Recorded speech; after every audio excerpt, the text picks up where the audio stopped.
quiet moments before the class actually starts. We get to know each other so well. 时间没到。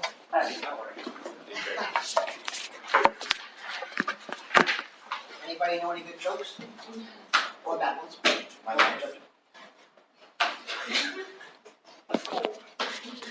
Back to wedding.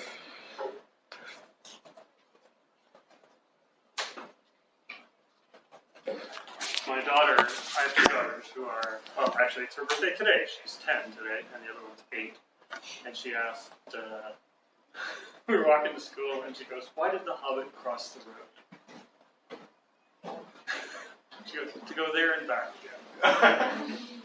Like, wow, that's a terrible, terrible joke. Congratulations. That was my family. No one? No one's got better than that?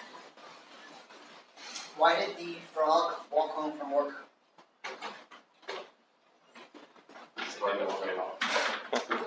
Because his car got towed. You know frogs aren't toads. 艺术家， Eh.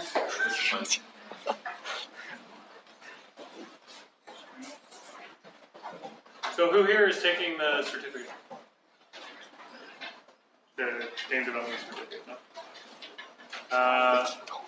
Who, is this your first, who here has taken one of the game certificate classes other than 250? Which ones?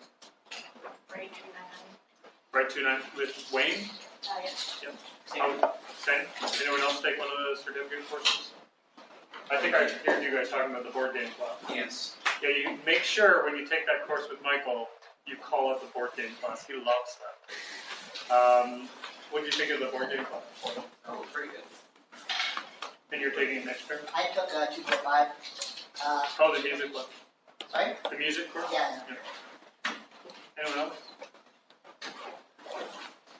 Has anyone taken the Edit 486 class yet? This semester. You're taking this semester? Is anyone taking 450 this coming January? 1, 2, 3. And you have been admitted to the class already now? 1, 2.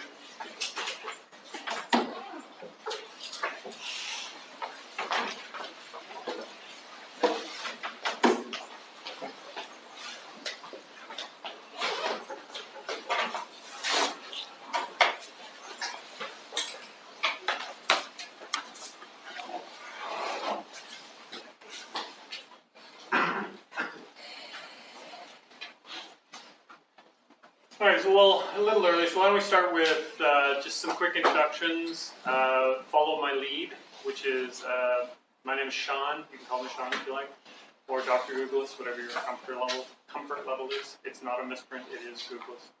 My favorite games are Portal and Mass Effect 2 and Dishonored 2. I'm Andrew.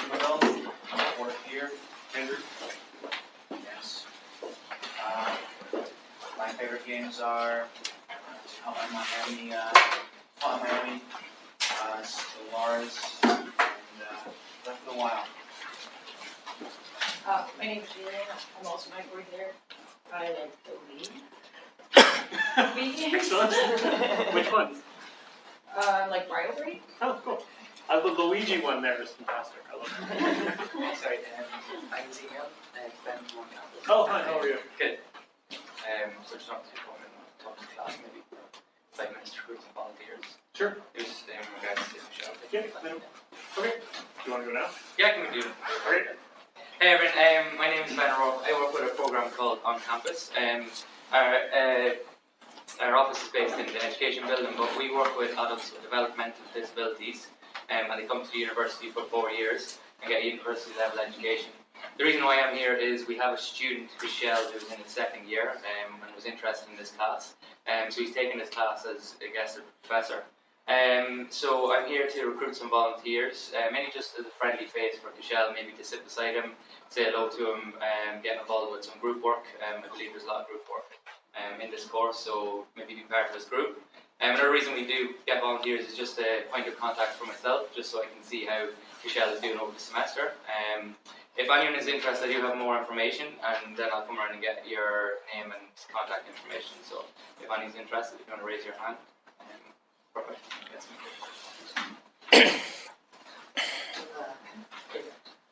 All right, Wii games, Addy. Wii games are great. They're so much fun. Okay, love these courses.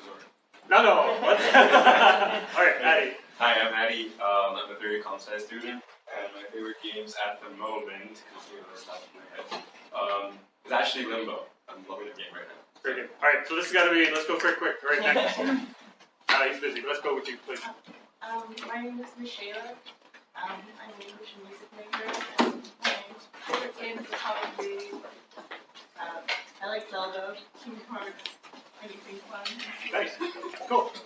Hi, my name is Leanne. I'm making SAS. I've been for years. To be honest, I'm not really good at games. That's why I took this course. Hopefully, I love when people who don't call themselves gamers come and take this course, which is great because for two reasons. Usually, if you just scratch below the surface, they like play Candy Crush for 13 hours a day, which is totally a gamer. And two, they give like such a really interesting perspective to the game. It's like, why would I want to ever do that? All right, next, please. I'm Kevin. I'm a third-year computer science student, and I play too many games, so I don't know which one's my favorite. I understand. My name is Morris. I'm a fourth-year student. I'm a big Zelda fan, and currently I'm playing a lot of Dead Cells. Yeah. So, like, the generational gap between us is going to be fantastic because whenever you guys make a joke and you all laugh and I don't get it, it's about Pokemon. Because, like, I don't know what it is about Pokemon, but, like, for old people like me, it wasn't our thing. Although I'm now experiencing it walking around campus playing Pokemon Go with my girls all the time, so I'm starting to get some of the language. But I love the sort of depth. Like, Zelda was barely a thing, right, when I was growing up. So it's interesting to see so many Zelda fans already. So please. I'm Hope. I'm a fourth-year drama and art history major. And my favorite games are probably Gone Home, Her Story, and then I have a big place in my heart for all Bioware games. Cool.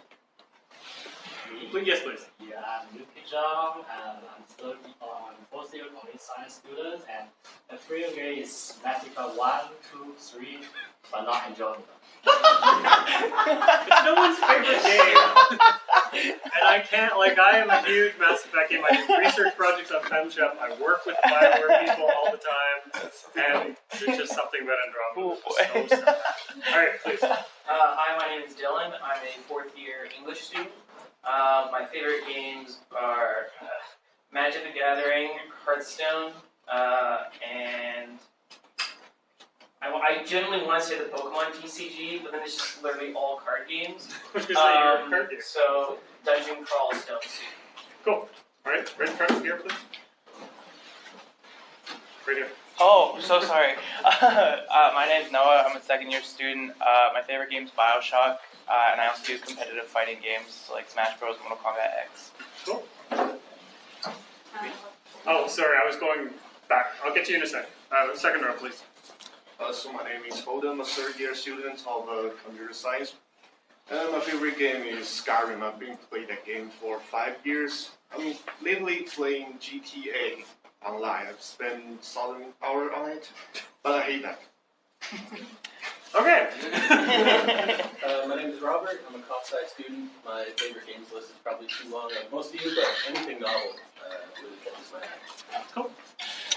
Yes, please. My name is Harold. I'm a third-year comp-sci. I just played through Yakuza 0 and pretty great. I've heard it's really good.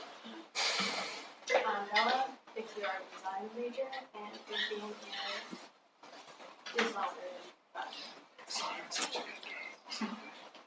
Yeah, my name is Guan Fang. I'm a first-year student in computer science. My favorite game is Dota 2, and me and Ting Hui had a gaming company right now. Yeah. Playing or making? Making. Cool. Yeah. Everyone, my name is Faye, and me, third year computer science. My favorite game is Monster Hunter, and also I play Overwatch and League. Cool. Please. You. No, right here. My name is Eric. I'm a third-year CS student. My favorite games are League of Legends, Horizon Turismo series, and Forza Horizon. I still have to play Horizon. It's so good. So good. I'm Marshall. I'm a third-year computer science student. My favorite game is Brood War. Oh, cool. All right. My name is Ting Hui. I'm a first year computer science student. My first game is Dota 2, and maybe sometime I play the CSGO. And on the PS4, RPG game, I like it. All RPG game, I like it. Cool. My name is Tianqi. Recently, I'm looking forward to playing the Battlefield 5. It's today is open this beta. I'm really. And you're here. Yeah.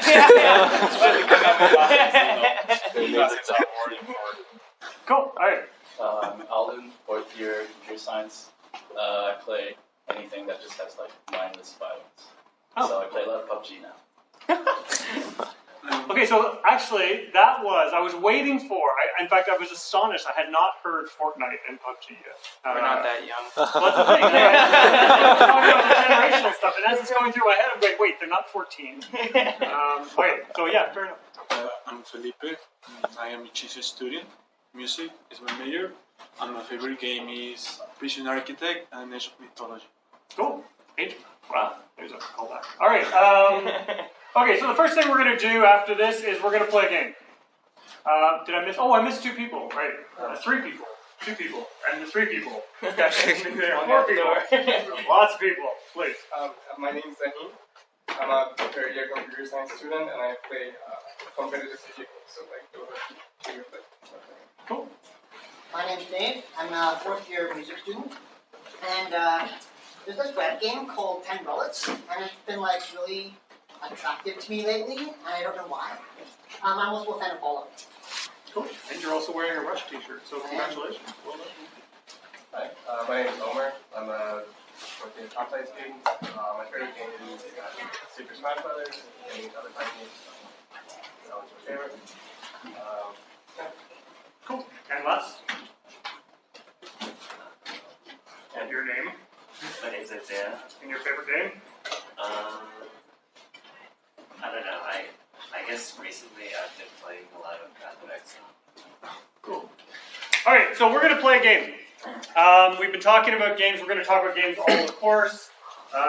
We're going to talk about what makes a game, why something is a game, the sort of cultural and social characteristics of gaming, the communities that are surrounded by and make up gamers, the social cultural aspects. We're going to talk about violence. We're going to talk about sex. We're going to talk about race. All these sorts of constituent elements that go into making up communities of gamers. And you're going to be making a game. You're going to be building a text adventure in this class in groups of 5 or 6 people, and it's going to be great. But to start, we're going to actually play a game. And the way we're going to play this game is a game called Mora.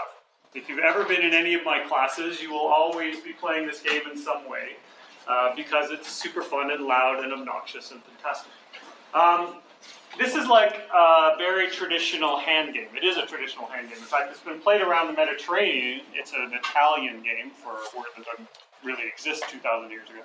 It's an Italian hand game where you try and win.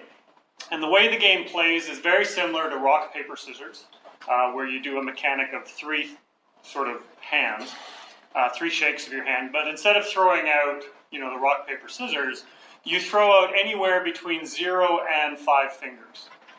So if I were to do it with, sorry, what's your name? Jaylene. If I were to do it with you, what we would do is on the third one, we would throw out X number of fingers, 0 to 5. And as we're throwing out our fingers, we would try to guess what the total would be. And so the idea is that if you get it right, you get a point. So we would go, yeah, I didn't do it right. On the third one, right? 6. You have to say the total. Like we have to guess? You have to guess what the total of our 2 numbers will be. Oh. Okay? 6. 2.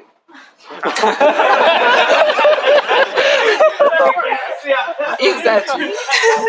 That's part about games, right? Because she has no idea how to play this game yet. I've played this game a gazillion times. So it's a negotiation, right? We are trying to negotiate the rules and the play together as we understand it. And it becomes sort of awkward and weird. And then you start playing it a little bit more, and you start to sort of guess how you work out the mechanic together, and you figure it out, and then you start thinking, oh, the person did a 4 last time, maybe they'll do a 4, and then you start trying to beat the person. This is the sort of negotiation that goes through. And I'm gonna have you all play this game for a few minutes, and then we'll talk about your experience doing that. So, go. Stand up. Yo. Take off the mask. No. Solo. Introduce yourself to the person.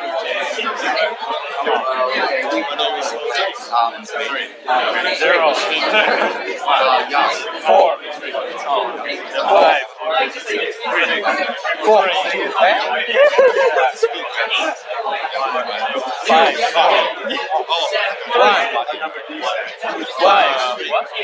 5. 6. You said 5? 3. Speak again. Sorry. 4. Nothing comes to my mind. 1. 2. 4.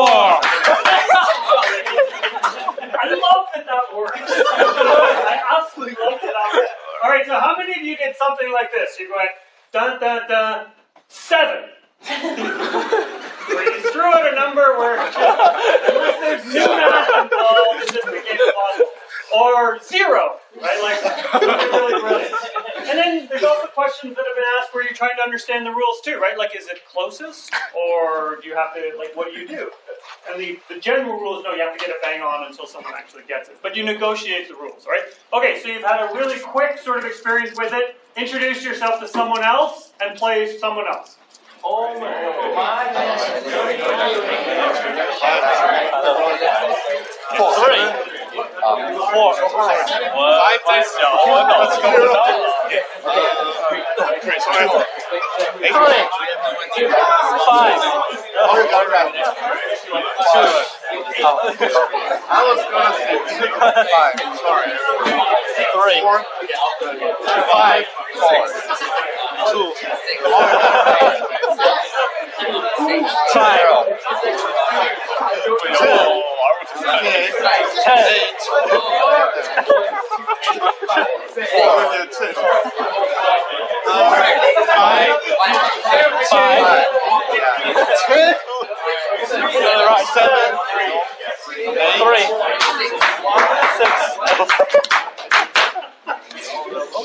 I'm sorry, I'm so easily amused. Alright, so this is, hopefully the sound will work on this. Let's see if this works. This is expert play.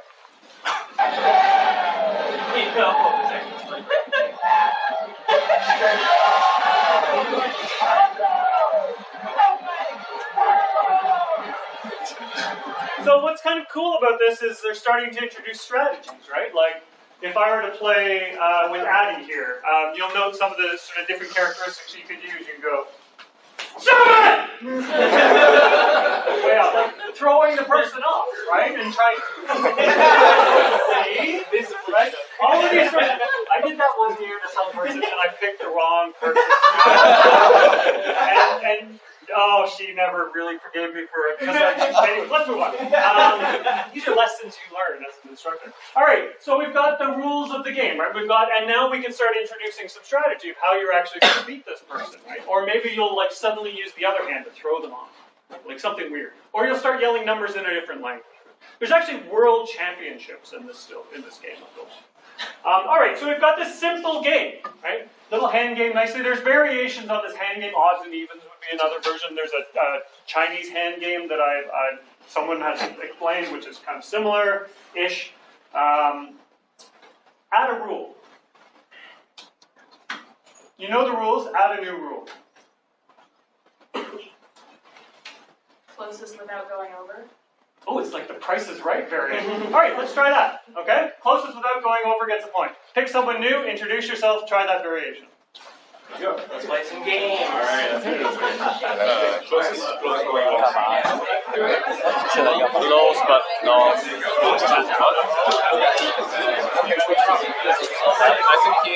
think she said echo 应该是说最接近但不超过。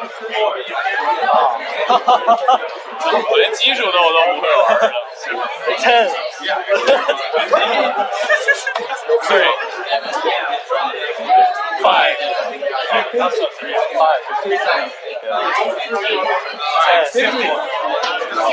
6 1。你不能说太大的数，是最接近但不超过。最接近啥？最接近实体的数。超过。5 3 2 5。好的。All right. Good job. Next version. All right. How did that work out? Sorry, what's your name? Oh, right. Okay, I am going to do my best to get all of your names memorized in about 2 weeks. It'll take me. I'll give you name tags and then you just but just before you speak, maybe give me your name and I'll try over a while. Okay. So, Hope, please. How'd that rule work out? I think you're a little bit like closer. You feel like you can win a little easier than getting the number exactly correct, but it is not necessarily more fun. Yeah, fair enough. Like, does this rule actually add fun to the game, or does the game get broken? Right? Like, so what happens? So, give me another rule that we could possibly add to this. I was going to make a comment. Oh, sorry, please. Yes. That it's not clear whether it actually applies to what you say or the number you actually made. Although you should be able to guess the number you're going to throw out every time. Yeah. But is it the fact that I go over? Oh, I see what you're saying. Is it over the hand numbers or over what you guys said? Okay, sure. Yeah, fair enough. All right. You rule both hands apply. Oh, as another rule? Yeah. Yeah, so we can go up to 20. Okay, good rule. Okay, so cross the floor and find someone to play with. 2 hands. Bring up fistic cups. Hey, yeah, 2 hands. 2 hands. All right.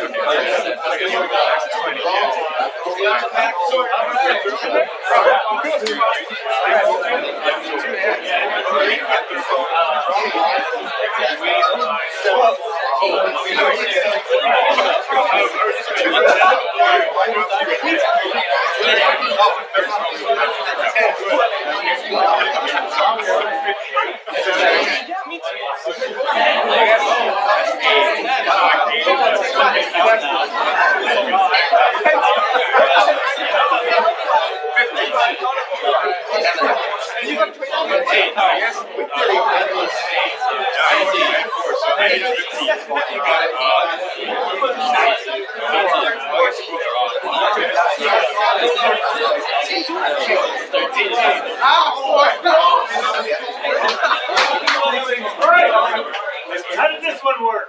This one sucked. Yeah. Complicated? Yeah. It's certainly, I don't think it's a faster game. I think one of the things about more of this beautiful is that it's so quick, right? And this one you're like, I can't even add what I'm doing. Never mind what the other person's doing. Alright, any other thoughts on that rule? Alex? I think that it's an interesting way to add dynamics to the case, because when you increase the number of fingers, suddenly you kind of math in your head and you like wait for the next turn. So that wait timer suddenly like distributes tension. Yeah. No, that's interesting. Yeah, sure. Cool. Name and then comment. Oh, sorry, I just have another rule. Oh, we'll get to that in a second. All right. Other thoughts about this particular variation? It doesn't really like change the game or make the game more interesting. Really, it just makes the numbers larger because you can divide the numbers by 2 and it'd be the exact same game. Sure, and then like we could take the log of the numbers we throw out. 1.764. As if there isn't enough math already. Exactly. All right. Okay. So another one. Let's do any other comments on this before we do one more version. It made the low numbers seem low and the high numbers seem really high. Yeah. Oh, interesting. Okay. All right. One more rule. And we'll try this one at the back sheet. What you throw out next has to be within 2 of what you threw out the first time. So I did this once as a term-long exercise, and they have to change the rule. They would add a rule every week, and one of the teams did. By the end of it, you could only throw out a 0, a 2, or a 5. Those are the only numbers you can throw out. And they said, but if you threw out a 0, a 0 had to beat a 2, and a 2 had to beat a 5, and a 5 and they slowly turned it into rock, paper, scissors. Brilliant. All right, so your number has to be within 2. Okay, this is the worst of all of the find a new partners. Find someone not in your discipline. Oh, that's gonna be easy. We're all confused. We're all confused. So find all the computer science people have to find someone who's not in computer science. Computing science. Who is not in science? Don't start with If you're in comp science, you can just try and tell me you're not. Computer science. Who is not computer science? Give me a few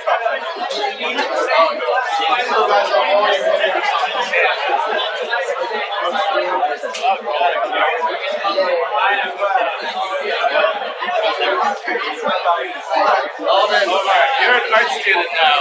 What? You're an art student now. You're a comp sci. Shut up, I'm a concept student. Wait, what was the rule? Find someone not in your discipline. Okay, no, the number has to be within 2 of each other. Are we still playing 2 hands? Wait, yeah, are we still playing 2 hands? Are we using all these rules? I think the You know what? The 2-hand rule is stupid, Omar. Alright, one hand. Okay. Okay. What's your major? Okay, computer science corner. Okay.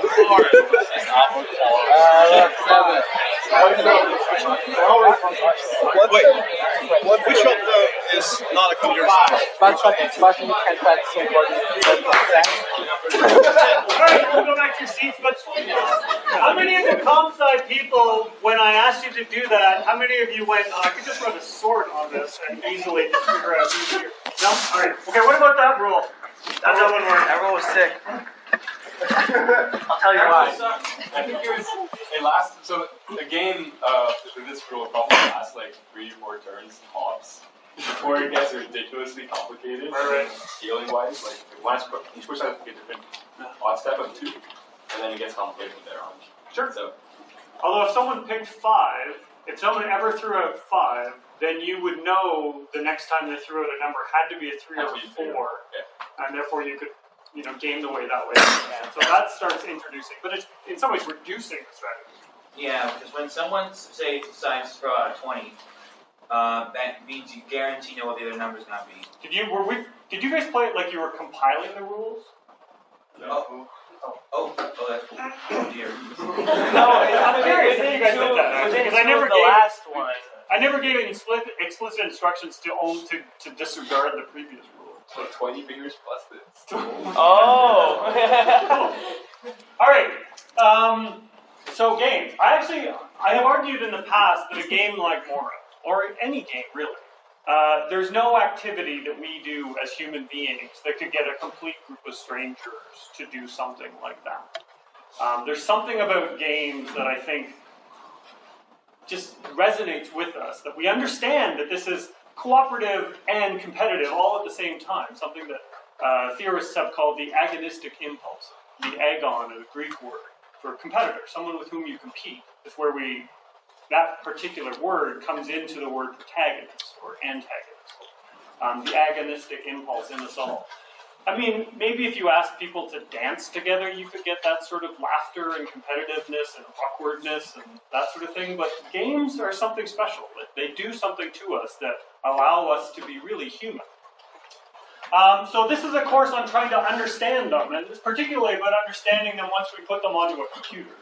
What changes when we put a game on a computer versus a game that's on a board game? And what doesn't change? What's new? What's different? That sort of thing. So what we're going to talk about in this course are all of these sorts of elements. To give you a sort of the language that you may need to understand games, to talk about games in a way that academics talk about games, or the game theorists or game scholars talk about games, or even game critics on websites like Polygon and the like. How do we go about talking about games? We're going to talk about things like play and game, the difference between emergent and progressive games, game mechanics, story in games, and those sorts of introductory building blocks will give you sort of the language you need to start interpreting games. This is where you really want to find the people who are in English to help you with some of that sort of stuff. When we start talking about Derrida, when we start talking about Baudrillard, you're going to love how all of that can apply to games. How do we go about understanding gaming culture? How do we go about understanding violence in games, sex in games, race in games, and how do we use games for educational purposes?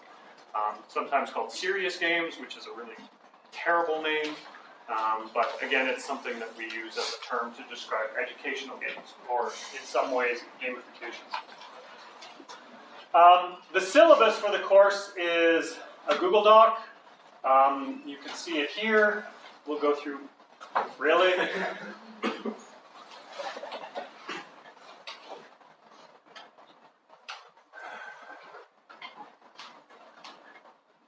What? You didn't type in like your email, you typed in your name. This is a new system. You're trying to find your email. I know what it's trying to do. This is the first lesson. Don't stress new system. Fuck off.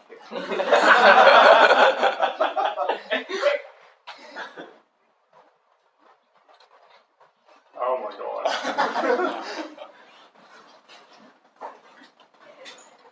Maybe it's a capital U. Maybe.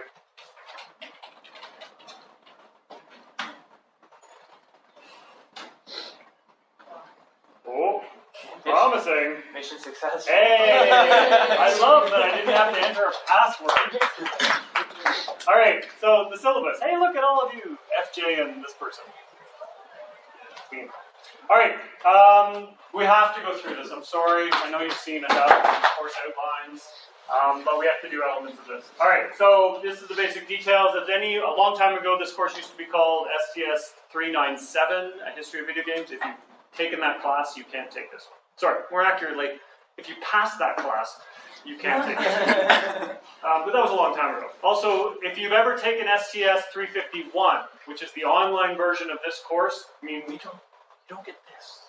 Right? We don't have this together. We don't play Mora in the same way together in that particular version of the course. You can't do this class again. They're anti-requisites of each other. Basically, summary and objective of the course. We've been through that. In terms of one of the things we're trying to get. There's no textbook for this course, meaning you don't have to fork out for any expensive textbook. All the readings that you have to do are online on eClass. You do have to buy a couple of $3 or $4 mobile games, but beyond that, that's the only expense for this course. The assessment for this course is in 3 parts, which we will go into greater detail as the course goes on, but it's all online. You have to design and build a text adventure game in teams of 5 or 6, depending on which groups you're in. There's 36 people, so 6 teams of 6, but sometimes someone drops, or as we saw, just leaves. Build a text adventure game. Is everyone familiar with text adventure games? Do you know what they are? Anyone not familiar with the text adventure game? Text adventure game is where you basically type in a response. I want to go north, or go north. Look at the dog. Talk to the dog. What do you want to say to the dog? All the responses are in text. They sometimes have pictures and the like, but essentially they're text adventure games where you have to try and solve puzzles just by entering commands in a keyboard. For your assignment, you only have to build a game. You don't have to add pictures. You don't have to add sound or anything else. You can if you want, but essentially it's a text adventure game. Some of the really famous text adventure games come out of a company called Infocom, which was really big long before you were born. But some of the famous games would have been Zork, if you've ever heard of Zork, or Hitchhiker's Guide to the Galaxy, Planetfall, things like that. And you guys are going to build them, and they're super fun. They're actually super fun to play. In your teams that you build the games, you're going to be doing a lot of your work with those teams, in that team, with team members.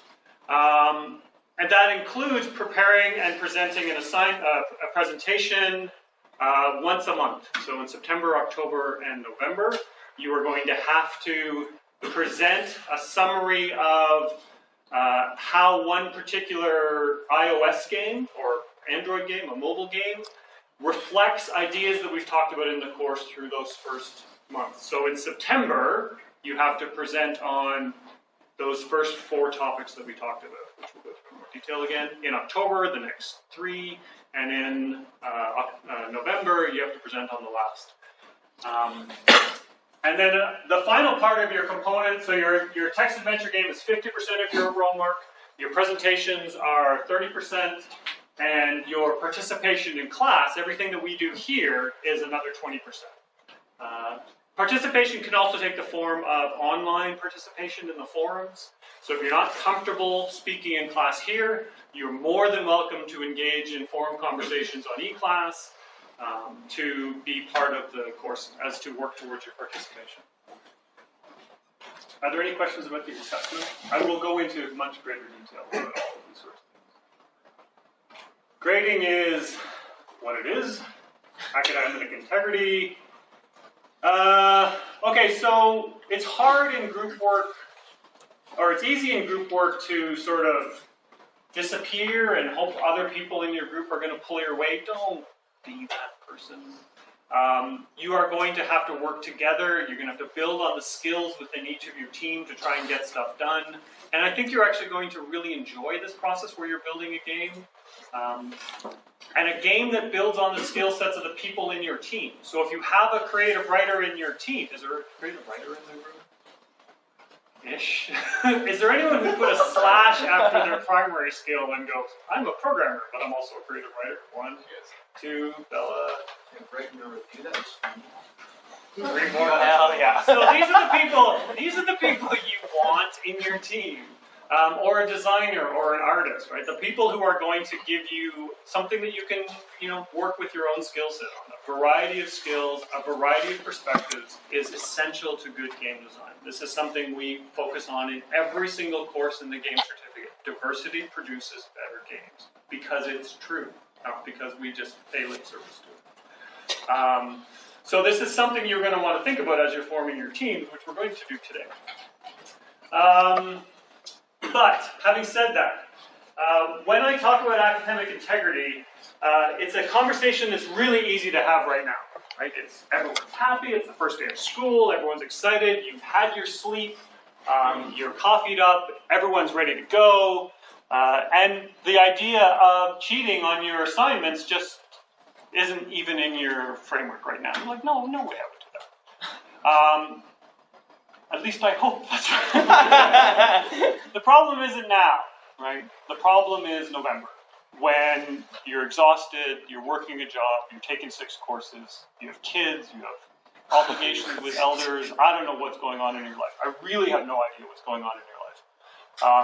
You can tell me, and that's great. But the problem is not now, the problem is November. When you're thinking, I'll just hand in something I should have given credit for to someone else or something like that. That's where you need to come and talk to me before you do that. Before you make that mistake when you're tired, come and talk to me. And I'll give extensions like no one's business. But you just have to tell me in advance. Once you hand something in that isn't yours, I can't help you. It's over at that point. But talk to me at any point up to that and I'll grant you extensions. And I really don't care the reasons. My dog has fleas. I really don't care. Not in the sense that I don't care. I don't care. I mean, I do care.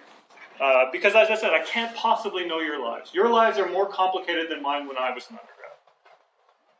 You guys probably are doing extra jobs. Who knows what your obligations are. So come and talk to me. We'll get extensions. It'll all work out. But remember this conversation in November. Well, one, I'll also remind you of this conversation. I have to actually read this sentence. The University of Alberta is committed to the highest standards of academic integrity and honesty. Sorry, more than one sentence. Students are expected to be familiar with these standards regarding academic honesty and to uphold the policies of the university in this respect. Students are particularly urged to familiarize themselves with the provisions of the Code of Student Behavior online at www.governance.ualberta.ca and avoid any behavior which could potentially result in suspicions of cheating, plagiarism, misrepresentation of facts, and or participation in an offense. Academic dishonesty is a serious offense and can result in suspension or expulsion from the university. I love that I almost read academic integrity is a serious offense. All right. You're also entitled to a workplace that is free from harassment. You're going to be doing a lot of group work. that's probably going to be, certainly going to be meeting outside of the class. If you are having trouble with your coworkers for reasons that would be considered harassment, please come and talk to me and we will address this issue. Also, and again, I don't mean to take this down a notch, but 3 years ago, I had a student who sat right there. He sat right there, and he committed suicide because of mental health issues. I don't not talk about this shit. If you are having any troubles, please come and talk to me. If you suspect one of your friends is having troubles, come and talk to me. And we will try our best to get them help. This is not something, like it's so easy to get into sort of a spiral. Come and talk to me, and we will find a way forward. If it means that we have to move aspects of the course into next term, totally fine. I don't care. We will find a way. But help each other out and help each other all get over the finish line. And then we can, celebrate having completed the course successfully. If you have any particular issues with respect to disabilities, of course you can come and talk to me as well. There's no exam in this course, so you don't have to worry about doing an exam somewhere else. There's a lot of group work. If you have particular challenges, come and talk to me. Talk with your team. People, I've found that you guys are far more helpful with each other when in group work in terms of helping each other get over the finish line. So think about that. If you have any other particular concerns, there's all sorts of resources on campus to help people out. You can take a look here and see where you're going, if anything is helpful for you. Does anyone have any questions at all so far? Please. What game engine we're gonna use for building a game? Okay, so we're going to get into that in a second. In fact, maybe we'll get into that right now. The answer is, I don't care. Get the job done. Right? So in Compute 250, who's taking Compute 250 here? All right, so in Compute 250, your hand was held through the entire process in many ways. You had undergraduate advisors who were there to help you out. You had all these sorts of deliverables that you had to meet, and you were shown various ways in which you could meet those deliverables. As you advance in the courses in the certificate, we hold your hand less and less and less. And this is where we started in this course as well, which is you have to build a text adventure game. I don't care. I care. But I don't care. Like, go use whatever gets it done. Whatever gets the job done, find the tool that works for your team, and use that tool. We're agnostic in this particular approach. In Intrody 450, the capstone course to the game certificate, which I'm teaching this January, so you're welcome to have that. The deliverable is go build a game. Come back 3 months later. Obviously we have deliverables, right? But basically it's go build a game. I don't care what type of game. I don't care what engine you use. I don't care how you do it, barring the whole academic integrity thing. But go away, right? And then come back with your team and present on it. That's basically the way the certificate works. So for the text adventure game, I'll give you some examples. And I'm a resource, don't get me wrong. Like, come and talk to me about the different engines that are out there. Twine, Jackal, all these sorts of great text adventure engines. Come and talk to me about them. But I don't care which one you use. So if you want to get to the text adventure game, we have to go back to E-class, to the assignments. Under assessment, you can see the various... Can you guys actually read that? Yes. Sorry. Is that better or worse? Better. Okay, well let's just... I know it's hard to see other people and me going on here, but let's just go through this while we're here with the light off. The text adventure game is worth 50% of your mark for the course. It's obviously made up of different parts. So we'll click on that. Oh look, it didn't screw me around. You have 6 milestones for the course. 3 of them are due within the first month or two. The rest are due at the end. The first milestone with your team, which is due 20th of September, so less than 2 weeks, is a project charter. Your project charter is basically the agreement you make with your colleagues about how you are going, what you're going to make and how you're going to make it and how you're going to do it together. You have to give me what the project goals are. You have to Talk about what is the game authoring environment that you're going to use. So are you going to use, and here's a bunch of the engines that you could use. Inform, Quest, Jackal, ChoiceScript, Twine. Twine version 2.0 is super awesome. It's very easy to use. It's a good option for just about anybody. Not only that, many games like, I think Unreal now has a Twine import engine, or Unity one, or Unreal or Unity has one where you can actually do all your narrative in Twine. Because if you've ever written narrative in Unreal, good luck. It now imports straight to Twine. So it's a great tool that other companies are starting to use, so it's something you might consider. I had a guy who wrote an entire text adventure game in Java. I was gonna say, can we use like Python or something? You can use Python. I don't care. I am totally agnostic on technology. Find the tool that works for your team and use that. I don't care what it is. I'll learn whatever it is I have to learn in order to assess it. What are the team roles? What sort of structure are you going to have with your team? Are you going to assign specific roles, like someone's the project manager? If you make someone the project manager, is he or she actually are you going to give them the authority to make decisions, which is easy. The hard part is, are you going to respect that authority when that decisions are being made? Right? That's the interesting part about project management, especially when you're a bunch of peers and you don't actually have a CEO. Although fourth-year students are clearly better than first-year. Not true. What are the timelines and deadlines for your team? How are you going to communicate? Right? Are you going to use Google Chat? Are you going to use, why can't I think of the thing I use all the time? Slack. Discord. You guys are young. You know what the word Discord means. How are you going to track your... I thought I misspelled tracking there. How are you going to keep track of your tasks? What deliverables are you going to have, and how are you going to make sure people are living up to them? And most important is number 7. In your project charter, you need to establish how you are going to deal with conflict. And the reason you put in a conflict resolution or a dispute resolution mechanism into a project charter before you start is because you can't do it after the disputes have arisen. You have to do it before you're fighting with each other. Otherwise, you'll never agree on the dispute resolution. I choose a dispute resolution that favors my opinion. Yeah, like that's not going to work, right? So you need, in your charter, you need to have how you are actually going to deal with disputes. Is it going to be a pure vote? Are you going to make it my choice? Don't do that. How are you going to deal with these sorts of disputes?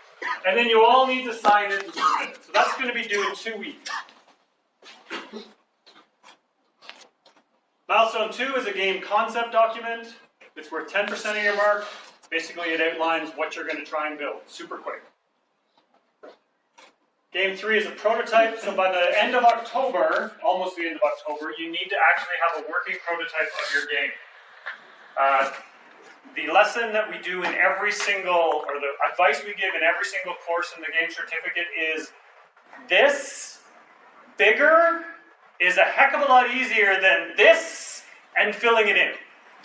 Start small, get a complete game that works, and build out from it and add features if you want. But get something that works and then build out from it. And always keep it working. Don't do this and say, I'll add the conversation dialogue later. No. Right? Small and out rather than big and in. Scope your project properly, right? Do we have a rough idea of how much content we're supposed to add, or that kind of... Enough to make your game. Nice. All right. So that's due by the end of October, and you're going to present on your game, get feedback from your peers on the game, and move from there. And then your next deliverable is at the end of the course for this project, where you actually have to do a launch party, where you actually launch your game, you submit your final game 2 days after that, and then the last one is an assessment of yourself and your team. This is confidential. You can tell me anything in this, no one will ever hear anything about it. And I'll give you a form that you can use that will actually make this a little bit easier. but give an assessment of how you did, of how you feel others did in your team. So that's the text adventure deliverable. Does anyone have any particular questions about that? You should go play a text adventure game. There's all sorts of free ones online. I would suggest one of two. I would suggest Zork, which you can go play online. It's a classic. And it's classic in the sense of, it was one of the first really good ones that came out and sold well. It's also referenced in popular culture, believe it or not, constantly, especially if you go into game studies. You should play Zork. Even play it with a walkthrough, right? Just to get a handle on it. Basically, you start the game by saying you're in a field and there's a White House. What do? You can look, you can go see, you can do it. So if you play it with a walkthrough, it takes half an hour. The other one I would suggest you play is Plundered Hearts, which is a brilliant, brilliant text adventure game. I can't remember the name of the woman who wrote it. I'm totally skipping my mind right now.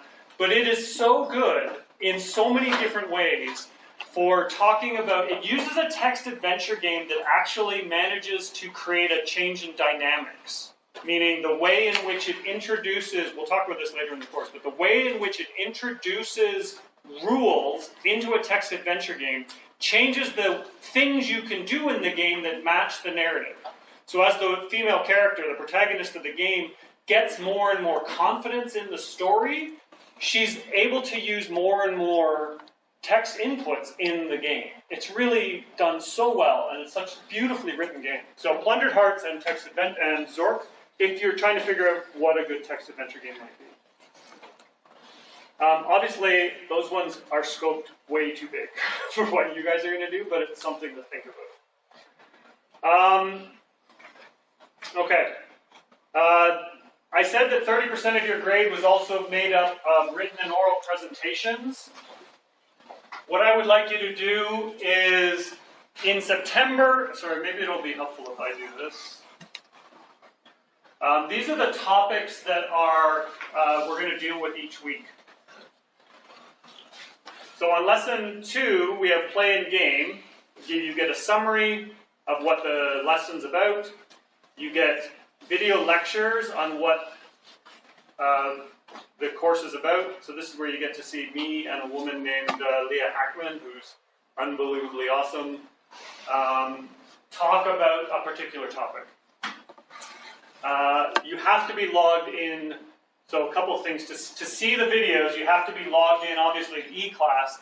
But you also have to make sure you haven't opened another, if you have a Gmail account that's not a U of A Gmail account, you can't have that logged in the same Chrome account. So make sure you're logged out of everything else that you would use. Otherwise, you're going to get error messages that says can't watch the video or something. So 90% of the time, if you get a video that this comes up blank or something, it's because you've logged into a Gmail account that isn't U of A in the background somewhere. Just get rid of that, it should work. So this one's on play and game. There's a, I hate the way it does this. Come on. You'll note that there is material, required reading.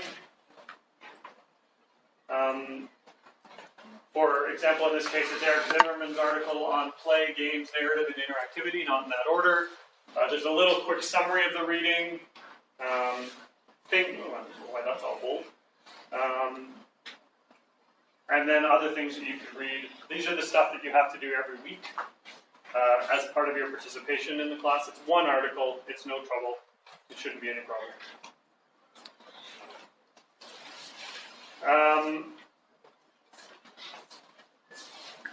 Back to this. Whoops, sorry. No, I like it. What am I looking for?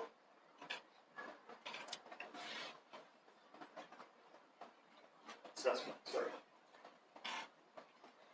Okay, so for each, in your groups, once a month, you have to present on those topics that I showed you down below.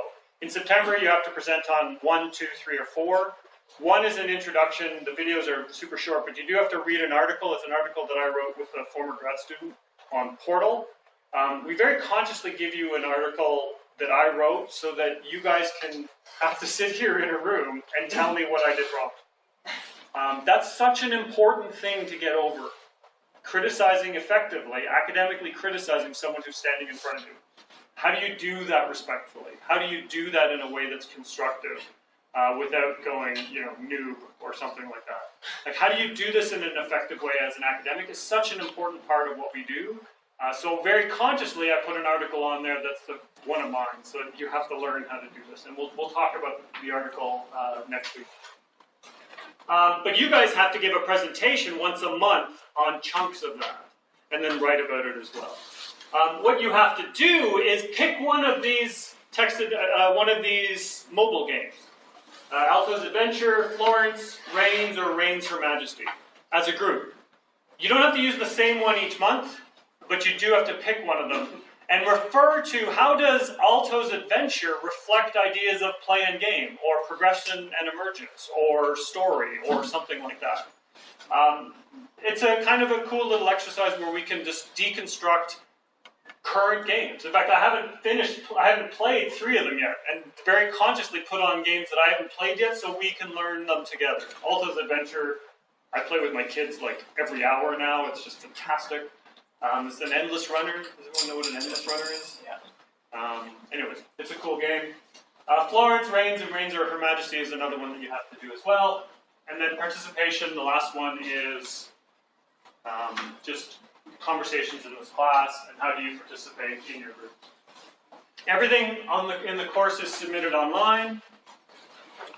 The project charter is, the game concept document. Your presentations are submitted online, like your group will present something, you may use Keynote or whatever in your presentation, PowerPoint. I'd like you to submit that. And then you each individually have to write up 750 words on that topic as well and submit that once a month. So there's not a ton of writing in this course. That's 9 pages total for the course that you have to do individually that's like 2 pages a month. I'm sure you can handle that. We're going to do some other things in the course as well that I'm going to ask you to do. At some point when we talk about violence, I'm going to ask you to kill your Sims. If you have Sims at home, what's the most interesting way that you found to kill your Sims, and upload a video of that. And then there's this avatar assignment as well, which we'll talk about later as well, where I ask you to make yourself in an adventure game or in an avatar creator, or someone else, or me, or whatever. Put me in a dress, or whatever, I don't care.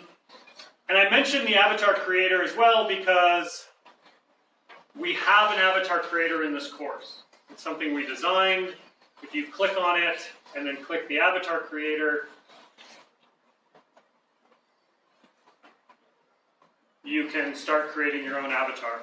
The avatar creator is organized in an interesting way, which we'll talk about. There's some technical aspects of how we did it. You pick a body shape, and you pick a head, you can change your skin color or your underwear color, and you can add sorts of all different characters. When you're finished and go through the entire process, I'd like you, we export it as a PNG with a transparent background, so you can export your avatar creator into the forums, and we'll talk about the avatars that you created as well later on in the course. Because it's a transparent background, some people put their avatar on top of images of Mass Effect or canoeing or something, whatever your particular interests are. I'd like you to keep in mind some of the things that you may note as you do your avatar. And I'll give you a hint by what I mean by that. So, we very consciously, we talk about avatar creators all the time. They're so interesting. Because when you create an avatar creator, or when you create an avatar, you are buying into the logic of the game company that made it. So when you play Mass Effect 2 and you spool up your character to create Shepard, what are you presented with? First thing, if you do nothing else, you are presented with... Yes, Shepard. Who is Shepard? Who's the default? A white guy. That's the default in Mass Effect 2. It's the default in most of them. Not always, but in most of them. What does it say about a game when the default character is a male white guy. And how many games do it differently? Not a lot. You can get a female shepherd, because that's the only way you should play Mass Effect. Good opinion. You can get a female shepherd, but you have to choose something else. And if you do play a female shepherd, the first female shepherd you get is a white shepherd. So if you want someone who's not white, you have to choose something else. That's the logic of the game companies. What does it mean in the same game engine, Mass Effect 2, where only the female shepherd can wear makeup? Or only the female shepherd can have long hair? What is the game saying about gender? What is the game saying? Now you can run with that as far as you want, but it's clearly the game is making an argument. It's saying something. What is it saying? And that's a lot of the stuff we're going to talk about in this course. In our avatar creator, the skin color is randomized. When you start up, every time you create a character, you get a different skin color. And the body shapes are not in order. They're randomized, and they're not like skinniest to largest. And we actually don't differentiate on gender, meaning you pick a body shape, we don't tell you whether it's male or female other than they wear a bra, perhaps, which may be an indicator, maybe not. Anyways, think about what we do in our avatar creator and think about what your experience has been in other avatar creators.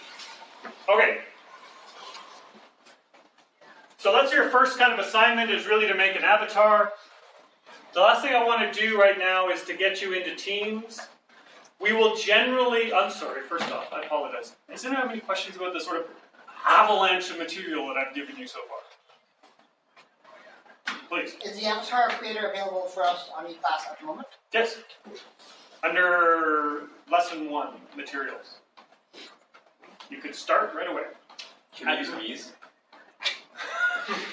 You can do it, like, actually, when we get to that avatar, remember I was telling you that there's a place where you submit all your course material. Under, I don't know, somewhere, I have avatars as one of the things that you submit.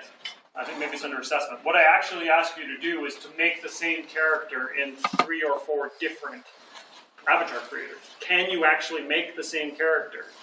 Or can you pick, let's say you want to make, so in our FemShep study where we looked at the female shepherd character from Mass Effect, in the FemShep study, we looked at how different people would make characters and FemSheps based upon the contest. Do you remember you may remember there was a Facebook contest about what was going to be the default shepherd in Mass Effect 3.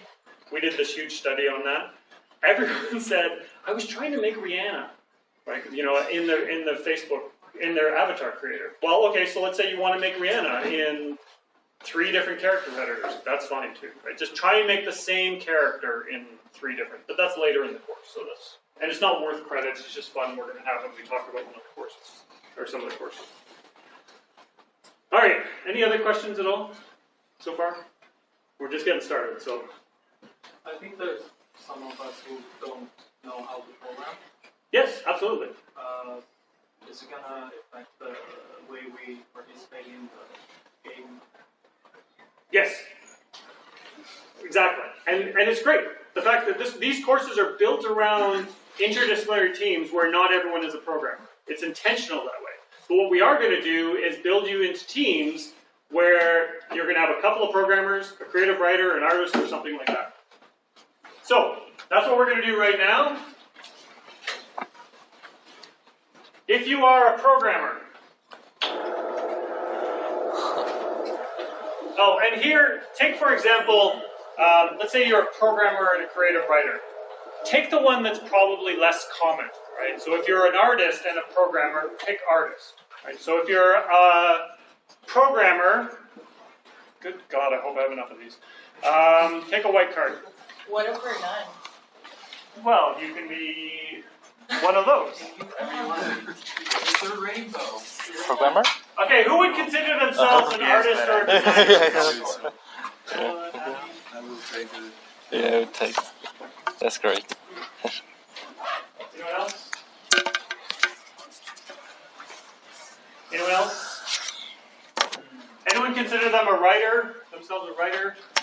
You can only have one. What? I'll switch. Anyone else? Writer? What? 我操！我也想去音乐上，没有白， Anyone else? Writer? 我也想音乐，网上 copy。 Anyone in music? Wow, lots of music. I did 10. What's that? Excellent. Oh, I do. 我会玩。 Double music. I don't know what that means.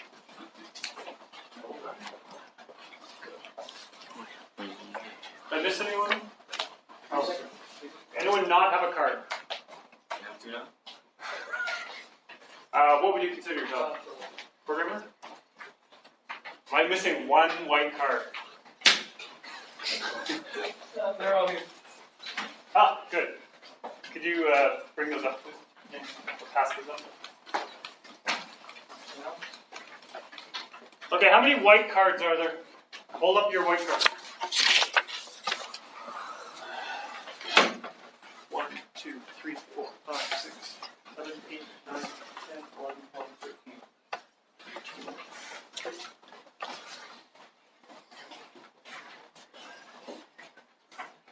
How many blue cards are there? 4.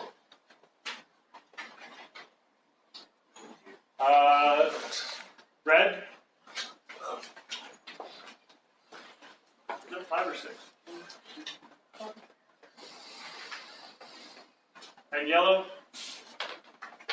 6. Perfect. All right. You need to make teams. Right? We will have some negotiation afterwards if you're like really unhappy with your teams. But essentially, what I want in a team is for you to go out and find some of the people you were playing Laura with. You don't have to do it instantly. You don't have to do it like, oh my god, if I don't get this team, I'm going to be really unhappy. But what I would like you to do, you can have, at this point in time, 2 to 3 programmers, no more than that. 2 to 3 white cards in a group, 1 blue card, 1 red card. That's going to be hard because there's 5 and 4. But work on it, and then we'll figure it out afterward. And then 1 music person per group. Alright, so 1 yellow card, 1 red card, 1 blue card, no more than 3 white cards in a group. Okay? Go!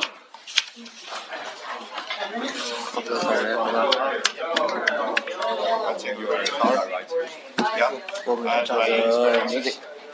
你还找 music？ 你 music 谁都能做。这个小组要多了，每个人都有，每个值得都要。 I have been working in computer game development certificates. Started these courses 658 years ago. Nice. Thank you. And I sit on the awards committee for Entity 250, and I have done it every year it has been established. I am one of the founding fathers. God, that sounds terrible. Never, not once, has the team that built the best game in Entity 450 or Entity 250 been comprised entirely of companies. Never once. It's always been teams that are built on multiple disparate skill sets. So get out of your comfort zone. Don't just hang around with people who are in comp sci or writers or whatever. Get out of your comfort zone. You will build a better game. Go.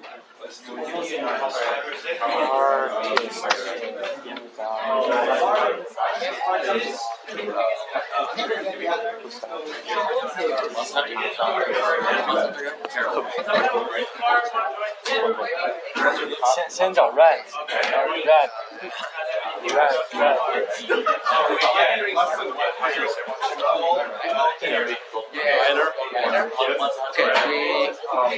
designer and the artist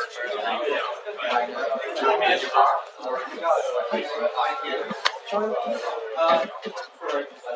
artist.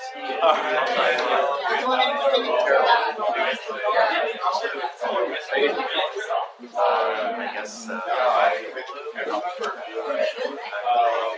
Okay, so I think there's 36 people in the class, but can I get a count off? Like, there's only like 26, 27 people here. Yeah, that's what I was thinking too. So why don't we do teams of 5? Yeah. Teams of 5. Unless you have a team of 6 and everyone's good, but let's start with teams of 5. So 2 to 3, 2, and then 1, 2, 3. You understand? Sorry. 2, 3, 4, 5. You are smart people. I said I am not communicating well. What is wrong? One of these, one of these, one of these, and 2 of these. Oh, okay.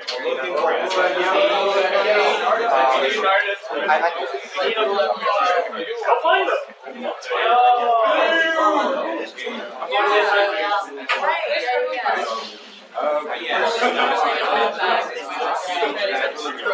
Looking for blue and yellow? Anybody?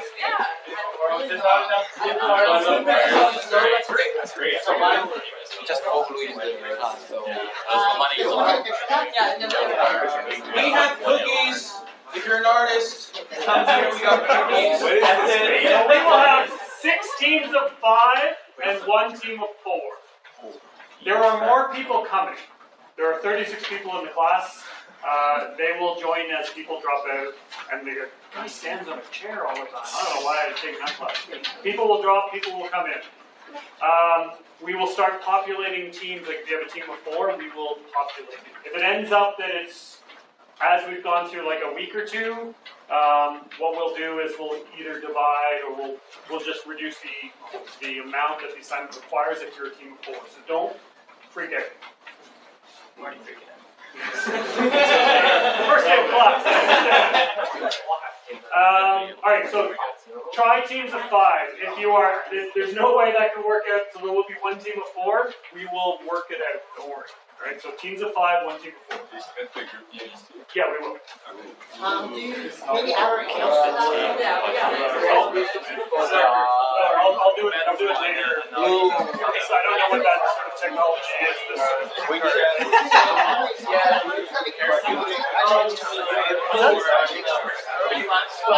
Sure. I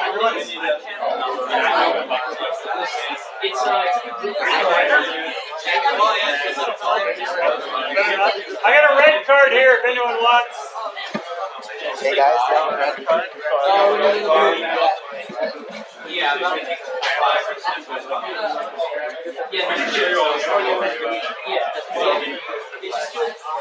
Sorry. Gentlemen, do you guys see the white card? No. Well, if there's no one on your team who is an artist, I'm not going to punish your team. No, they're not. You will submit stuff that is. Yeah, exactly. And you'll be assessed on the skill of the team. Yeah, as long as you get credit. Just don't claim anything that's not yours. How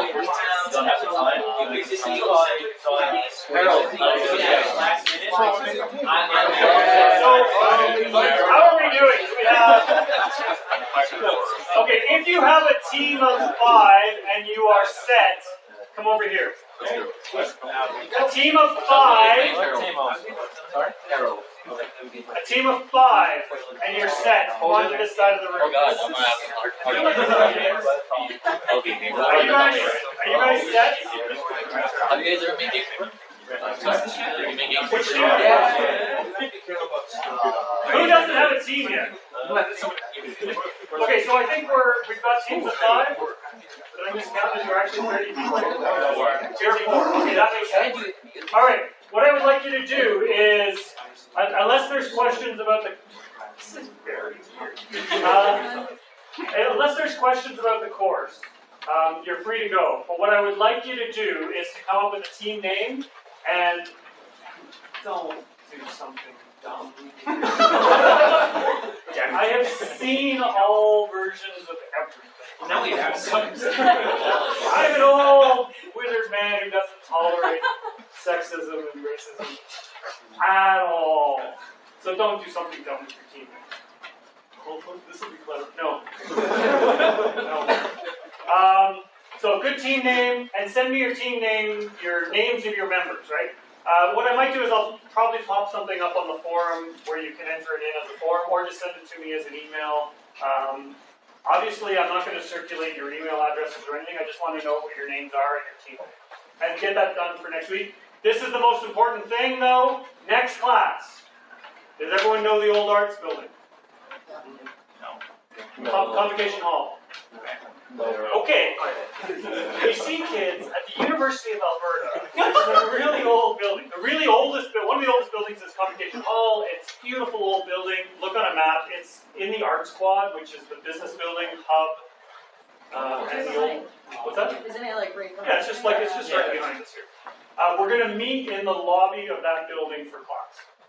Okay, so on Thursday at 9:30, we're going to meet there and we're going to play chess. Alright? If you note the floor is all black and white marble square. How could you not do that? Alright, so we're going to do that. Come at 9:30. Feel free to bring cookies. And I'll send a reminder out on e-class so that you remember when you come here. 9:30 as well. So send me your team names and your team members, and then we'll meet 9:30 in the lobby at the old arts building. Okay? Any other questions? No. Kirby. Thanks, guys.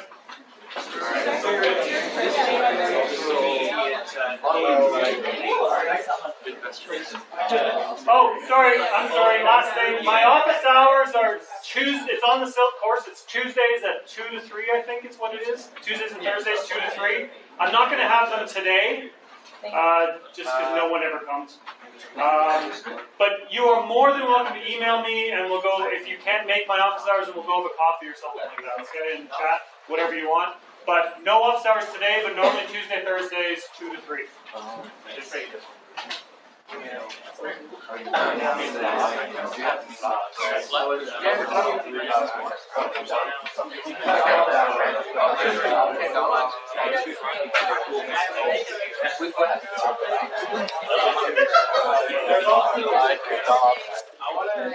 think I uninstalled it. That's probably. Alright. Do this.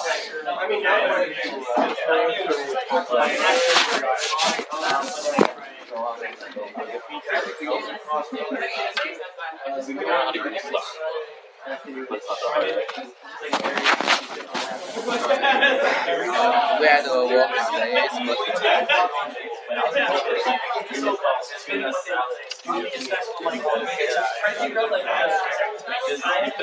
You guys got any idea about our team name? No, Not sure. not sure. Yeah, we'll decide it after we decide on the game.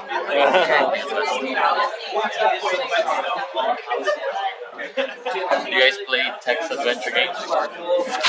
Yeah. Not a lot. What's the text adventure game? Text game is slow. It's like horrible. The game will react so good.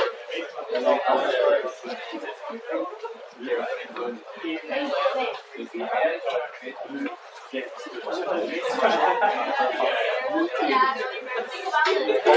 name?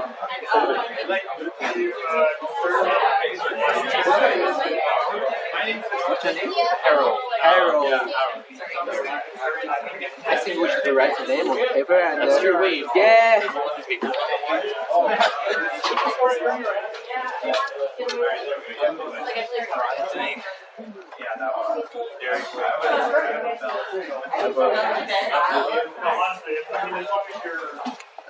You want to be called one pound?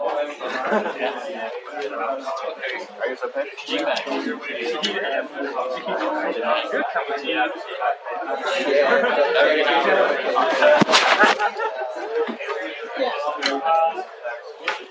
so Okay, can we write the email? Oh yeah, that'd be great. I will send it. Yeah, mine's just like Harold at Alberta. Oh, okay.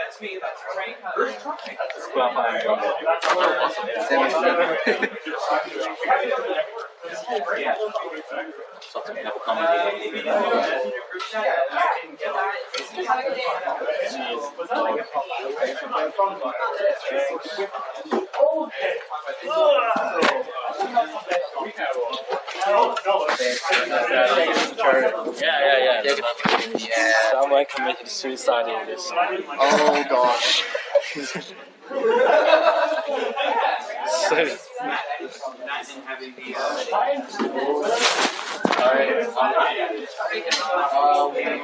Just in the class and we discuss the name of the team. Okay, sounds good. Yeah. I think we should send the email address to add the friend, right? So we add the friend first and create a space, book space. Okay, sure.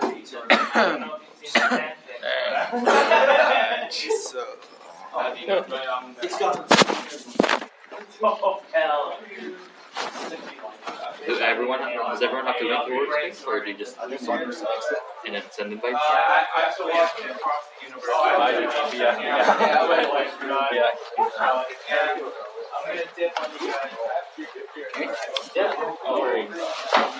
Are you guys the Dota 2 people?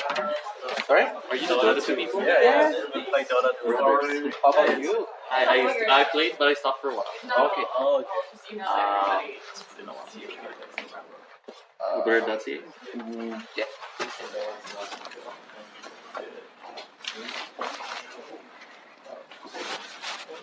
Okay, I think it's guys.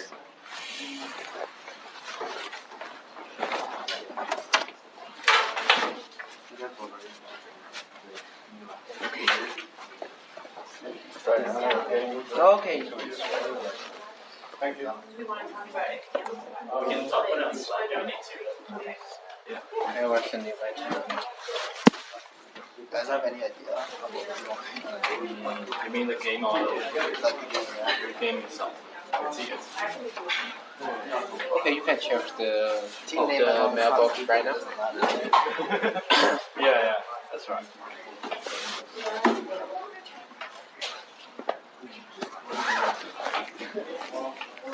You're taking 250. Yeah. When did you take it? Last term? We are the Cube Studio. Oh, right. We made a game Right, for us. Yeah. Okay, Browser. Yeah, right. enter your email address. Almost. Oh, sorry, it's fine, it's fine. Do you know like where to get the complete versions of the games? Like did they ever post them? Post like The game? 50 game? Yeah, I sent the invitation to the mailbox. I never Google found them. Drive. Really? Exactly. I tried to find them actually. Oh yeah, you mean the golden version? No, I think the game is correct. No, this Team Drive, like the team. workspace is not, it's just Oh really? No, yeah, you should post for your like a final version for the final mark. Oh, right. I see. Yeah.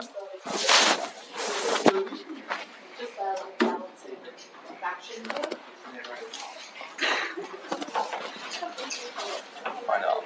I just add your border. Yeah.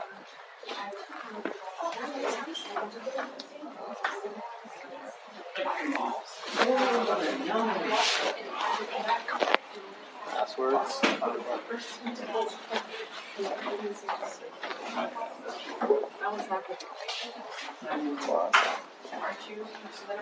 So Slack can only have one. I think I added the wrong team to you. Maybe you can check something. I added another wrong team. Yes. You like that? Yes. Sure.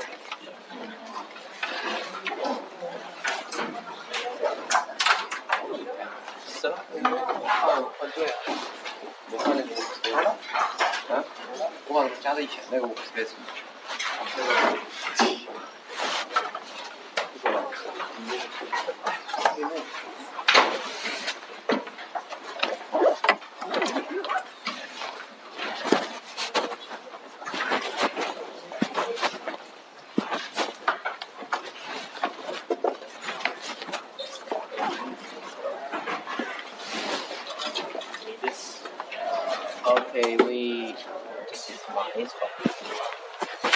When do you guys have free time? When should we talk about this? I will send you the email later, and Alright, sounds good. I think I added the wrong team. Yeah, so I'd be wrong. okay. I will start Google Doc. so we can talk on the dock. That's Yeah. fine. How about send an email? Do you have Discord? I'll use your emails so we can get the dock. Sorry? Discord, please. No, I don't have Discord. iMessage. Oh, it's good. It's For the game. Yeah. Oh, yeah. It's easier to talk to Discord, Okay, that's. Yeah, we can use that. Well, I guess we'll talk about it on Slack. We'll set up a Discord channel. Sure. Okay. And we'll go from there. Yeah. Yeah. Okay. Wishing you nice day. No, not nice day. Yeah. 他们两位微信吧？我打有微信，没用会那个 Slack。你是学什么专业？学 CS。 CS。我这2年才转到 CS 专业。啊，是 create a new workspace 吗？是吧？是吧？你不是有一个吗？我他妈的这个手机上没有，我待会儿下载一下。哎，怎么直接加上了？咱们以前加过吗？咱们没有吧？真的？这是你吗？那刚进。哎，你们加上了吗？你点的这个，之前。你是这个是吧？我看能不能把你移出去啊！我操！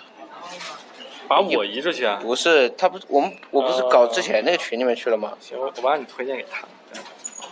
加了吗？我他妈想把之前那个群给删掉，真蠢！哎，做这个根本不用 musician， 做这个 musician download music 是谁呢？就是网上 OST 那么多。对，待会儿跟那个谁啊，叫啥来着？傻。对，然后说一下，让他就是咱们一块儿写 code， 然后你做你那个，然后我们一块儿写 code， 然后 musician 大家一块儿搞就行。好。哇塞 musician 我操，坑死了！我上学期。这上 What? You guys know where B1 is? 顺便问啊，你们喜欢什么题材 Usually signs like 5 to 6. 咱们这种东西题材不都是什么穿越？